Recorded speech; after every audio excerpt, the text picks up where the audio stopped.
Sejam bem-vindos à ESEC TV, um magazine cultural sobre a cidade de Coimbra, produzido aqui, na Escola Superior de Educação.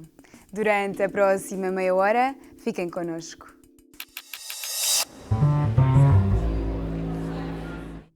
A pós-graduação em Gestão Turística e Hoteleira resulta de uma parceria entre a ESEC e a Escola de Hotelaria e Turismo de Coimbra e conta já com várias edições. A sessão de encerramento decorreu no Museu da Santa Casa da Misericórdia de Coimbra, um espaço pouco conhecido, que vamos agora explorar.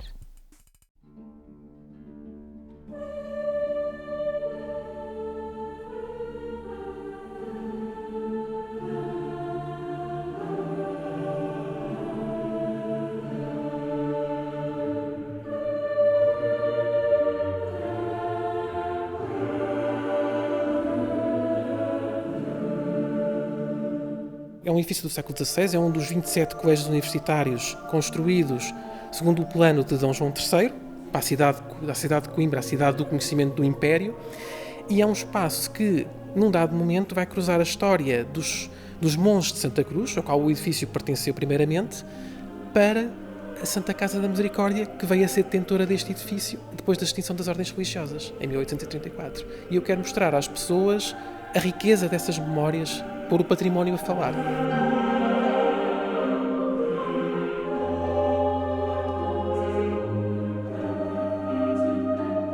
Pouco conhecido, efetivamente, mas muito importante na história da cidade e na parte social que ele desempenhou. Depois da expulsão das ordens religiosas de Portugal, este edifício ficou vazio e foi solicitada a cedência e concretizada à Santa Casa da Misericórdia para a Rainha Dona Maria II, para aqui instalarmos os órfãos e órfãs da zona. E daqui saíram, efetivamente, pessoas de referência a nível nacional. Em 1967, este edifício foi completamente destruído por um incêndio pavoroso.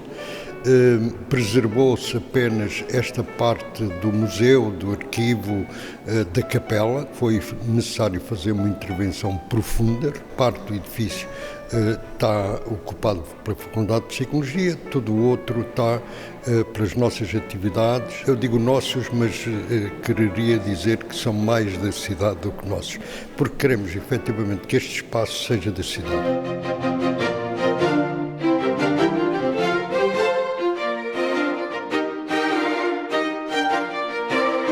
É um espaço fantástico que temos no centro e no coração da cidade de Coimbra, por muitos desconhecido, e que foi mais uma forma de também podermos dar o contributo e de mostrar aos nossos alunos e aos participantes nesta conferência. Descobri este espaço precisamente quando tive que escolher o meu local de estágio. Eu frequentei a primeira edição do curso de Turismo Cultural e de Património da Escola de Hotelaria. Eu sou historiador de formação e quis fazer uma aliança entre a história e o turismo. É um museu muito visitado por estrangeiros, mas pouco visitado pelos portugueses, e eu apaixonei-me pelo espaço e tentei trazer algumas ideias novas para aqui, e a partir daí comecei a pensar em vários pontos e em várias histórias que podia contar, a fazer visitas guiadas com frequência, a mostrar alguns espaços deste complexo monástico escolar, que é o Colégio da Sapiência, que ninguém conhece.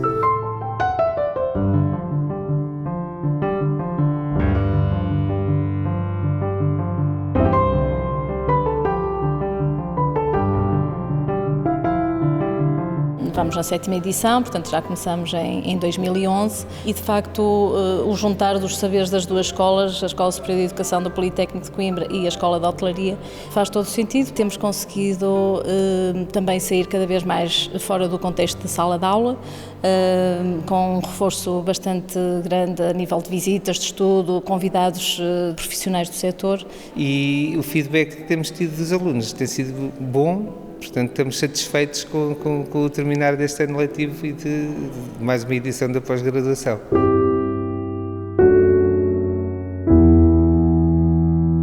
Poucas pessoas sabem, mas nós temos um órgão alemão do século XVIII, que é o único na cidade de Coimbra, que permite tocar peças, por exemplo, de Bach, que os órgãos ibéricos que temos nas outras igrejas em Coimbra não permitem.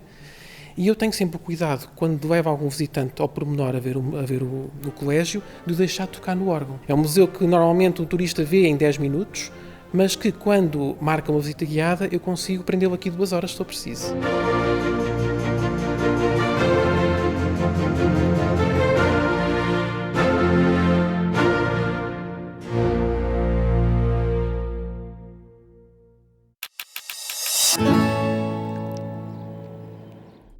O livro Clube Mediterrâneo, 12 fotogramas e uma devoração, de João Pedro Messeder, Ana Biscay e Joana Monteiro, venceu o concurso de Ilustração e Design na Feira Internacional do Livro de Moscovo.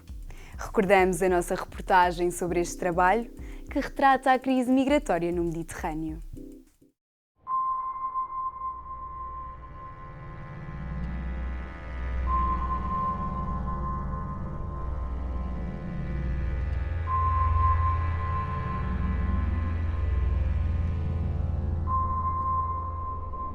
Não tivemos a ideia de fazer este livro. O que aconteceu foi que eu queria já há algum tempo trabalhar com a Joana, cruzar um bocado a disciplina da tipografia com a disciplina da ilustração, e houve um dia em que recebi um texto do Messeder no meu e-mail, que é o texto que está neste livro, Clube Mediterrâneo. Decidi mostrá-lo à Joana e perguntar-lhe se valia a pena fazer o livro sobre aquele texto. A pobreza os devora, a violência os devora, o desejo de partir os devora, o sonho da paz os devora, o traficante os devora, o mar os devora, o caminhão os devora. Enquanto, por vontade dos mandantes, a Europa a si mesmo se devora. As pessoas fogem de coisas, não têm condições de vida nos sítios onde vivem e fogem. Este livro fala sobre isso. Pequeninos fotogramas que o Messeder escreve, e descreve tão bem, por exemplo, quando ele diz muros na Europa para vedar a vontade de viver. Por exemplo, no outro dia eu apanhei uma notícia num jornal alemão dizer que a Europa tinha subsidiado um muro que a Turquia está a construir na fronteira com a Síria. E este livro levanta uma série de questões, mesmo a própria questão do fotograma, que é uma coisa que nos interessa, até mesmo trabalhar em termos de oficinas, que é há uma seleção de coisas que nos é dada. Com o enquadramento do fotograma, e isto aconteceu um bocado por acaso, porque nós, quando decidimos fazer o livro, decidimos fazê-lo com esta dimensão, e depois, a partir do momento em que começámos a paginar e a ver como é que as coisas faziam sentido, a Joana disse, tem que ser um bocadinho maior. Acaba por reproduzir a ideia também do tal fotograma que o texto refere. Os nossos discursos das nossas vidas são feitos a partir das coisas que nos são oferecidas.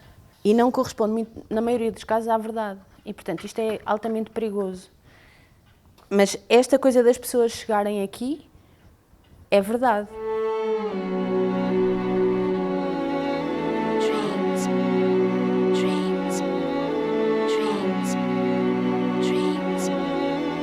Nós queríamos que este livro pudesse eventualmente ir parar às mãos de uma criança num campo de refugiados e que ela não se sentisse vítima. Elas têm sempre uma forma de dar a volta e de conseguir encontrar, às vezes nas coisas mais pequenas, uma brincadeira ou uma forma de estarem juntas ou de partilharem ou de brincarem. E nós queríamos que este livro pudesse chegar de uma forma um pouco mais serena, que pudesse ser, sobretudo, um ponto de partida para nós podermos criar algumas oficinas e ateliês que pudessem ser feitos com essas crianças. O que é que acontece a uma criança que é transportada de uma cultura para outra e o que é que leva com ela e o que é que absorve da cultura nova. Um conteúdo qualquer de esperança. Era uma coisa um bocado difícil de retratar e de desenhar. Os desenhos funcionam por layers, portanto, há sempre um desenho de base e depois há um desenho que lhe entra por cima,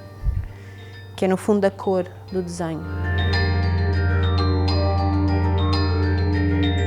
Como a ideia era fazer na tipografia da Damasceno, há muito de tipografia e de, não lhe chamo ilustração, mas há um grafismo que pode sempre ser incorporado e que, aliás, aconteceu. Algumas páginas são quase só tipografia e tipos de chumbo, elementos tipográficos. Poder usar as ferramentas que eu domino, que são as ferramentas do design e da comunicação e da transmissão de ideias visuais para assuntos tão importantes como este, para mim é é um privilégio. Foi um trabalho que eu gostei de fazer, com duas autênticas artistas. O meu trabalho foi mais ligado com a Joana, que ela é que fez, digamos assim, o trabalho tipográfico. Eu limitei-me a ajustar alguma composição que ela fez, gravei as chapas e imprimi na Minerva. Foi um trabalho que toda a gente gostou, é um trabalho artisticamente está muito bom. Tentando corresponder aos desejos da Joana, retratar alguma ternura. Depois há aquela coisa das pessoas a chegarem e a serem recebidas por pessoas altamente protegidas. Não é? A certeza que temos, ou que podemos ter, é que não aprendemos quase nada com aquilo que aconteceu. E isso é preocupante. Eu, para fazer este livro, falei com uma pessoa que é a Sofia Lobo, que tem tido desde há alguns anos a experiência de ser voluntária em campos na Grécia. O campo onde ela estava a trabalhar era num porto. E então essas pessoas que têm dinheiro de bolso compraram mesas e cadeiras todas diferentes. Junto ao mar, montaram uma esplanada com várias mesas e várias cadeiras. É uma imagem belíssima, onde eles sentavam todos os dias ali ao final da tarde. E o livro acaba por ser um pequenino gesto de reação às coisas.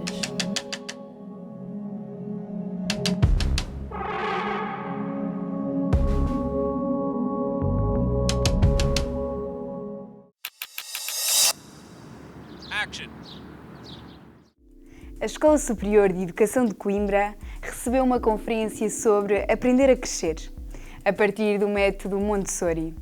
A diretora do Instituto Montessori do México partilhou connosco a sua experiência.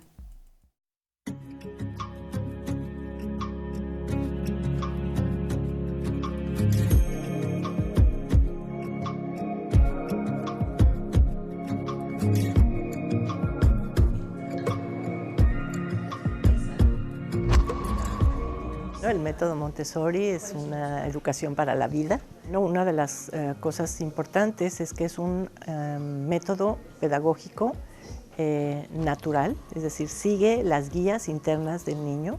María Montessori lo creó en base a la experiencia, no es un método que se hizo en un escritorio.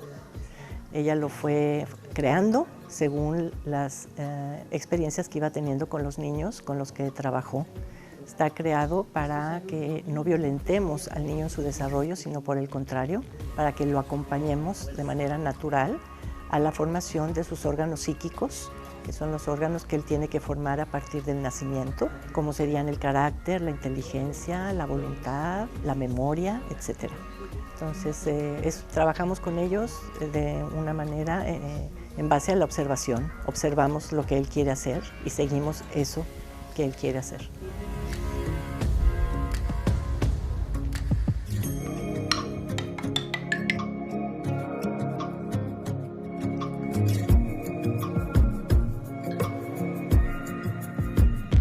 Lo primero para tener buenos alumnos es tener buenos seres humanos.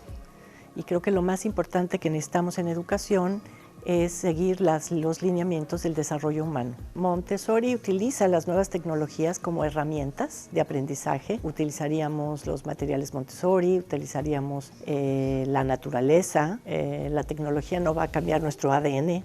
La tecnología no va a cambiar quiénes somos los seres humanos. Solamente son nuevos técnicas que tenemos para aprender. Entonces, Montessori cuida al niño de que estas tecnologías no interfieran en un sano desarrollo de su psique.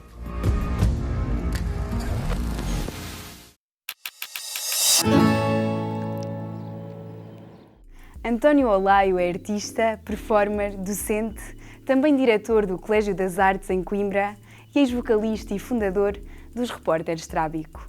O seu lugar favorito em Coimbra é a Ponte de Santa Clara. Vamos descobrir porquê.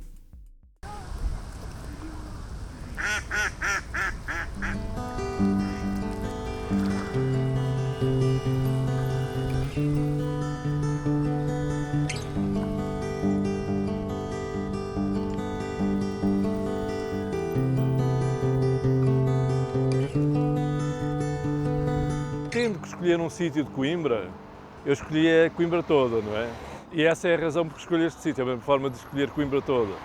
Coimbra que está dividida em duas, o lado de cá e o lado de lá. Eu disse a propósito do lado de cá e o lado de lá. O de cá, pensar-se-á logo que é a portagem. O de lá, Santa Clara. Quando, de facto, é uma ponte que está a dividir o centro histórico em dois. Nós estamos num hiato que existe no centro histórico, que é uma ponte.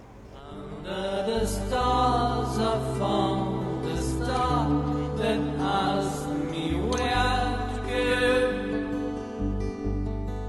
Under the stars I found the star lost in space. Nem estou num sítio nem noutro, que é uma coisa muito artística, vá lá. Muito condição do artista, não está num lugar nem no outro. Para mim é a ponte. É a primeira ponte que eu conheci em Coimbra e é a primeira ponte de todas as pontes, se pensarmos no ponto de vista do Edgar Cardoso, que quando se fala em pontes em Portugal pensa-se no Edgar Cardoso, não é? E esta é a primeira ponte que ele desenhou.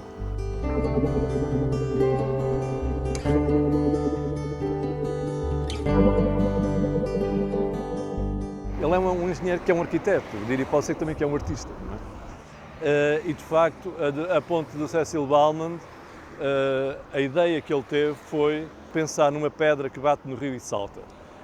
A do Cecil Balmond bate duas vezes. A pedra do Edgar Cardoso bateu várias vezes.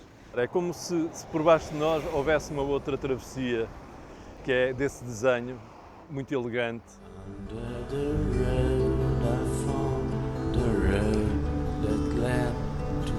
A ponte é algo cuja função não é chamar a atenção para si.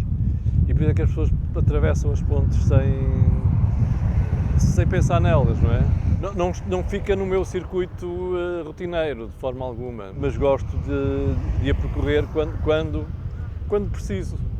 Quer dizer, não venho à ponte como vou aos outros sítios, não é? E depois há as pessoas que vem um grupo aí, que vai passar por nós, não é? E vem mais uma menina aqui, depois virá mais uma personagem que eu não faço a mínima ideia de que época é que virá. Portanto, nós aqui até temos esta possibilidade de dar um salto no tempo e chegar ao Antigo Egito, pelos vistos, mas são coisas que acontecem nas pontes, não é? Under that road I found the road that led nowhere. Claro que também há questões de cidadania e como cidadão de Coimbra que me levam também a dar mais substância a esta escolha, que é de facto esta história de um lado e do outro, não é? E da importância que Santa Clara tem na cidade de Coimbra, não é? Santa Clara, felizmente, há uns anos para cá, teve direito a alguma atenção. Acho que ainda falta muito a fazer. Mas, basicamente, esta escolha, sendo uma oportunidade também para dizer estas coisas, não é? Pela multiplicidade de caminhos que nos pode levar quando pensamos na condição de estar numa ponte, não é? E é sobretudo essa a razão, não é? Under the stars I found the star lost in space. Under the stars I found the star that asked me where to go. Under the stars I found the star lost in space. Under the road I found the road that led my heart.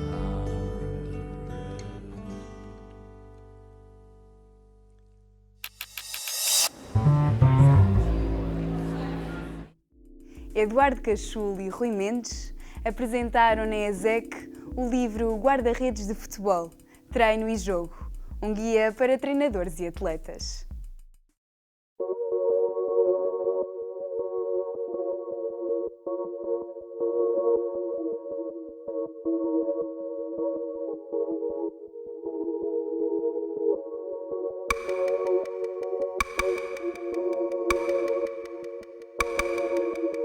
Esta obra surgiu do desafio do professor Rui Mendes, ao qual agradeço, no sentido de aproveitar o trabalho realizado no meu estágio, no terceiro ano no curso de Desporto e Lazer aqui na ESEC.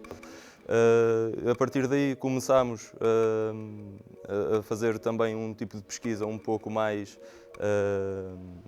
de revisão de literatura, perceber aquilo que já existia para também conseguir fazer aqui uma simbiose entre aquilo que era algumas vivências pessoais, práticas na área do treino e bases mais científicas, portanto, para que a partir daí o conteúdo e aquilo que são todos os conteúdos expressos possam ganhar mais consistência, de maneira que a partir daí se possam desenvolver também outro tipo de trabalhos. Trata-se de um estudante que fez aqui a sua formação académica, mas que sempre teve uma fixação positiva do ponto de vista profissional com treinar guarda-redes, que é um jogador com uma especificidade muito e uma valência muito concreta no jogo de futebol, e foi neste contexto, na sequência do interesse do Eduardo, do seu próprio estágio e do acumulado de experiência que tem em termos formativos em diferentes clubes na região, e nomeadamente na própria associação académica, portanto, onde trabalha há vários anos, que surgiu esta oportunidade, portanto, e na sequência acabamos por fazer aqui um misto de competências, modéstia à parte, que foi jogar com as múltiplas facetas de conhecimento prático e teórico que o próprio Eduardo já possuía e que se espera que possam contribuir enquanto metodologia de trabalho para a formação dos guarda-redes, não só numa perspectiva formativa, bem como quando se optam por essa valência do ponto de vista profissional e, portanto, em termos de rendimento esportivo, seguem esse percurso. E, portanto, é uma via profissional como outra qualquer, com características muito próprias, que este livro tenta dar o seu contributo e, portanto, esperemos que tenha esse sucesso do ponto de vista da sua aplicabilidade e que possa ser alvo de crítica para nós fazermos uma segunda edição melhor do que a primeira.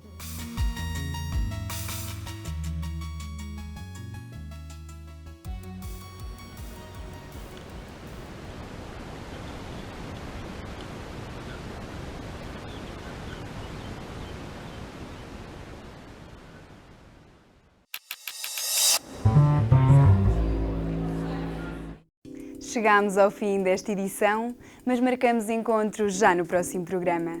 Até lá podem acompanhar o nosso trabalho online através das redes sociais. Obrigada pela vossa companhia.